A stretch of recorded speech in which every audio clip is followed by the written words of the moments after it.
সুতাহাটা থানার অন্তর্গত গোবিন্দপুর পশ্চিমপল্লী মালপল্লীতে আমরা সবাই ভাই ভাই ক্লাবের ব্যবস্থাপনায় সর্বজনীন মনসা পুজো ৬তম বর্ষ এই বছরের বিশেষ প্রচলন গোবিন্দপুর গ্রামবাসীর মঙ্গল কামনায় প্রাকৃতিক দুর্যোগ মাথায় নিয়ে মাতৃপূজার আয়োজন করেছিল। এই মাতৃপূজায় অংশগ্রহণ করেছিল ৩০ জন মা ও সন্তান। এই আমরা সবাই ভাই ভাই ক্লাব আগে সামাজিক প্রতিষ্ঠান বিপদে আপদে দায়বদ্ধতাভাবে মানুষের পাশে দাঁড়ায় ও কমিটির সভাপতি সমীর মাল মহাশয় নিজের দায়িত্ব নিয়ে মাতৃপূজার আয়োজন করেছিল। প্রত্যেকটি মা ও সন্তানদের উপর যে অন্যায় অত্যাচার হয় তা গাঢ় মিল করতে এই পুজো মাতৃপুজো আহ্বান করেছিল, সেটাই দেখতে পাচ্ছেন ইউনিক টাইমস নিউজের পর্দায়।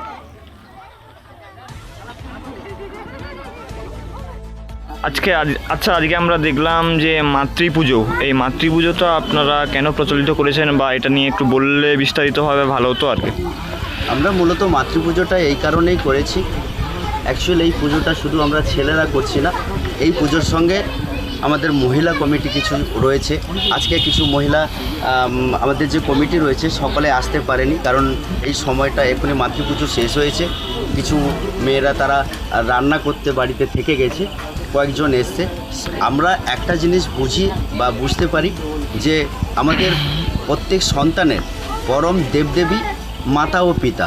স্বাভাবিক কারণে আমরা মাতৃপুজো, আমরা তো মাটির মাকে পুজো করে আসছি, প্রকৃত মাকে পুজো করিনি।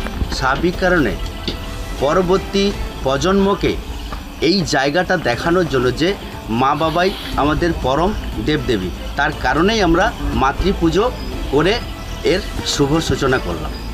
এই মাতৃপুজো নিয়ে গোবিন্দপুর গ্রামবাসী তথা এই আগামী প্রজন্মের কাছে আপনারা কি বার্তা দেবেন?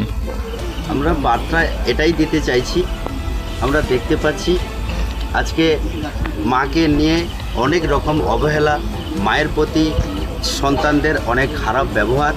তার কারণেই আমরা এই মাতৃপুজোর মাধ্যম দিয়েই সারা বিশ্বে যাতে করে মায়ের প্রতি ভালোবাসা, শ্রদ্ধা ও মা যে পূজনীয় সেটাকেই আমরা সারা বিশ্বের কাছে তুলে ধরতে চাইছি। ধন্যবাদ। আপনার নাম? আমার নাম সমীর মাল। আপনাদের খবর পেতে চ্যানেলটি অবশ্যই ফলো করুন। মিডিয়া থেকে যারা এসেছেন আপনাদের